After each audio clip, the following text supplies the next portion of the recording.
দুর্যোগে যখন চারপাশ অন্ধকার, তখন যে আলোর জন্য মানুষ আশায় থাকে তা হলো বিদ্যুৎ।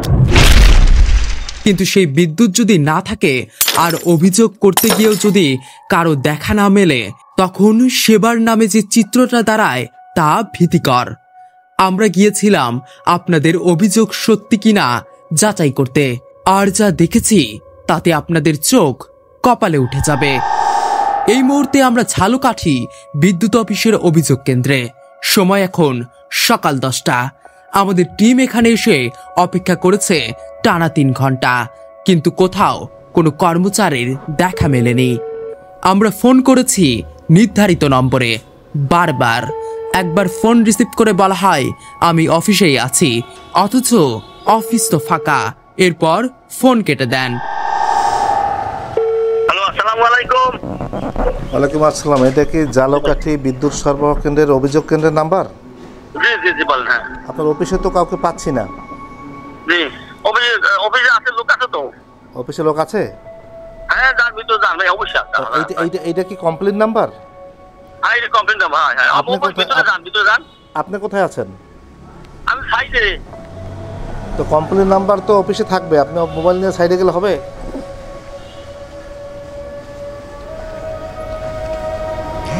কেটে দিল। বিদ্যুৎ গ্রাহকদের হাজারো অভিযোগের ভিত্তিতে আমরা আজ এসেছি Jhalakathi West zone power distribution company অর্থাৎ বিদ্যুৎ অফিসে। অভিযোগ কেন্দ্র নিয়েই গ্রাহকদের অভিযোগ। এখানে যে অভিযোগ কেন্দ্রটি রয়েছে সেখানে থাকেন না কেউ, তাদের মোবাইল ফোনটি রিসিভ করেন না, এবং রিসিভ হলে কোনো কোনো সময় গ্রাহকদের সাথে দুর্ব্যবহার করা হচ্ছে। এর কারণ খুঁজতে আমরা আজকে এসেছি সার্চ বিডি নিউজের টিম ঝালকাঠি বিদ্যুৎ বিভাগের যে কার্যালয়টি রয়েছে সেখানে। আমরা কিন্তু সকাল থেকে দুপুর 1:30 পর্যন্ত অবস্থান করেছি, কিন্তু এই অভিযোগ কেন্দ্রে কাউকে পাইনি। আমরা কল করেছি 3 থেকে 4 বার কল দেওয়ার পরে রিসিভ করে, যিনি কলটি রিসিভ করেছেন তিনি আমাদেরকে জানিয়েছেন তিনি ফোনটি নিয়ে বাইরে আছেন। তাহলে অভিযোগ কেন্দ্রের যে অভিযোগ গ্রহণ করার যে মোবাইল ফোনটি সেটি কি বাইরে থাকার কথা? প্রশ্ন রেখে গেলাম বিদ্যুৎ কর্মকর্তাদের প্রতি। 3 ঘন্টা ধরে অপেক্ষা, অথচ নেই কোনো সাড়া। এমন অভিযোগ শুধু আমাদের না, ভুক্তভোগীরা বলছেন তার ছিঁড়ে যাওয়া, লাইনের সমস্যা বা মিটার বিকল হলে অভিযোগ করতে গিয়ে কাউকে পাওয়া যায় না। ফোন করলে কেউ রিসিভ করেন না, এমনকি অনেক সময় দুর্ব্যবহারও করে বসেন।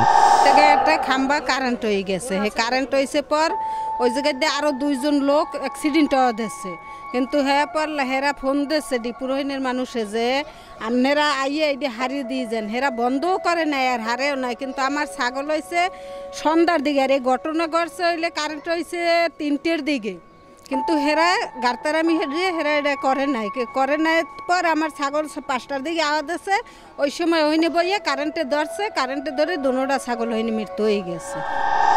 এক ভুক্তভোগী বলেন ওদের ফোন দিলে ফোন ধরে না, অফিসে গেলে বলে লোক নাই, তাহলে আমরা অভিযোগ দেব কাকে? দীপুর কর্নারে একটা রাস্তার মোড়, ওইখানে খাম্বা কারেন্ট হয়ে যাওয়ার কারণে রাস্তা চলাচলের রাস্তা কারেন্ট হয়ে গেছে। তো কারেন্ট হয়েছে 3টের সময় তাদের ফোন করা হয়েছে ডিপু দিয়া, পদ্মা ডিপু দিয়া, মেঘনা ডিপু দিয়ে ফোন দিয়ে বলছে, কিন্তু তারা 3টের সময় ফোন করার পর তারা আসে না। 3:30 ফোন করেছে, তাও আসে না। তারা না শোনে, ওখান থেকে তো আপনার মানুষ চলাচল।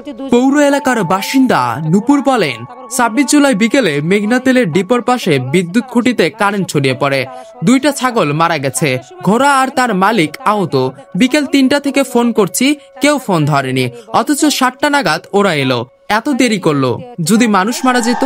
আরেক ভুক্তভোগী সেতু বলেন 3 দিন ধরে মাছের ঘেরে বিদ্যুৎ ছিল না, অফিসে গিয়ে অভিযোগ দিয়েছি, ফোনও করেছি, কিন্তু কেউ আসেনি, তাহলে কাকে বলবো, কিভাবে বলবো? বিদ্যুৎ অফিসের একজন কর্মকর্তা আমাদের জানালেন জনবল সংকট, তদারকির অভাব আর সিজনাল চাপের কারণে এমন হচ্ছে। কিন্তু প্রশ্ন হলো সেবার এই অব্যবস্থাপনার দায় কে নেবে? আমরা এখন কথা বলবো ঝালকাঠি বিদ্যুৎ বিভাগের যিনি নির্বাহী প্রকৌশলী রয়েছেন তার সাথে, শুনবো এই অভিযোগের বিষয়ে তিনি কি জানান।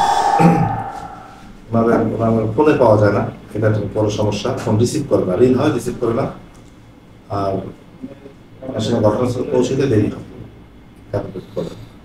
আমাদের অভিযোগ কেন্দ্রে দিনে 3টা শিফটে এইভাবে রোস্টার করা আছে। 3 শিফটে 3টা ভিন্ন ভিন্ন গ্রুপ গ্রাহক অভিযোগ বা বিভিন্ন সমস্যা এগুলো ওভার ফোনের মাধ্যমে, মোবাইল ফোনের মাধ্যমে রিসিভ করে এবং পরবর্তীতে যারা দায়িত্বপ্রাপ্ত এখানে লাইনের ম্যান আছেন তাদেরকে এগুলো প্রোভাইড করে। ওনারা গ্রাহক সমস্যাগুলো সমাধানের চেষ্টা করেন।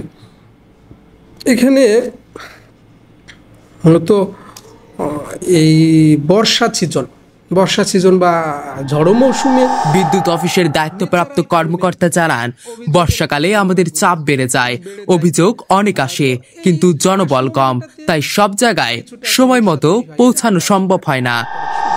ঝালকাঠির বিদ্যুৎ অফিসের এই চিত্র আমাদের চোখে আঙ্গুল দিয়ে দেখায় শুধু লাইন না, ভেঙে পড়েছে পুরো সেবা ব্যবস্থা, মানুষের নিরাপত্তা, অধিকার, বেঁচে থাকার ন্যূনতম শর্ত, এসব নিয়ে যেন কেউ ভাবছে না। আমরা চাই শুধু তদন্ত নয়, জবাবদিহি হোক, যেন অভিযোগ কেন্দ্রে আবার আলো জ্বলে এবং অন্ধকারে আটকে না থাকে ভবিষ্যৎ। সার্চবিডি নিউজের এই অনুসন্ধান চলবে, সেবার নামে যে অব্যবস্থাপনা চলছে তা শেষ না হওয়া পর্যন্ত।